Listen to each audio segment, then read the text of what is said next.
Join me and I'll show you how to build a file to find the ideal settings for non-proof grade materials with your Glowforge Aura. Hi, I'm Steve with Fleming Originals, and I have a Glowforge Aura tip for you.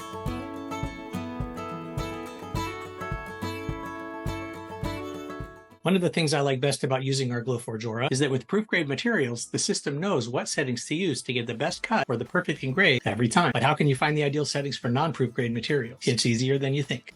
A quick Etsy search shows that there are many large, complicated materials test files out there. But if all you need is a simple test to zero in on some settings, this simple file may be all you need.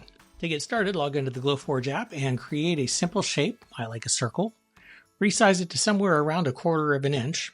Larger shapes mean more materials used. Then copy and paste as a new step. Repeat until you have 5 to 10 circles. Then click the first one, click Enter Settings for the corresponding shape on the left, and then choose Manual. If you have proof grade materials that are sort of like the material you're cutting, you can start with those settings.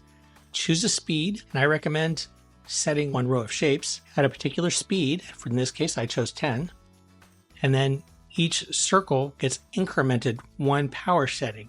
So the first circle is power of 1, the second is power of 2, power of 3, power of 4, power of 5, and so on up through 10. This will test all of the power settings for each speed. And if you're not sure that's going to do it, add a second row of circles, change the speed, and then increment into each of the circles with a new power. This will give you a wide range of settings to test, cut down on your testing time, use a little bit more materials, but it'll help you zero in more quickly on exactly what settings you need for that new material.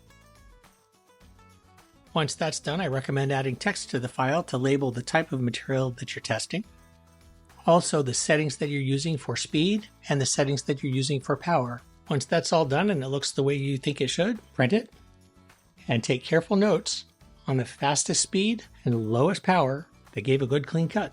If you don't have access to a Glowforge Premium account, simply create this file with the circles and the text in another program that can export SVG files, such as Inkscape or Illustrator, and then import it into the Glowforge app. Manually add all of your settings, and then print it. Take good notes on the fastest speed and lowest power that gave you a good clean cut.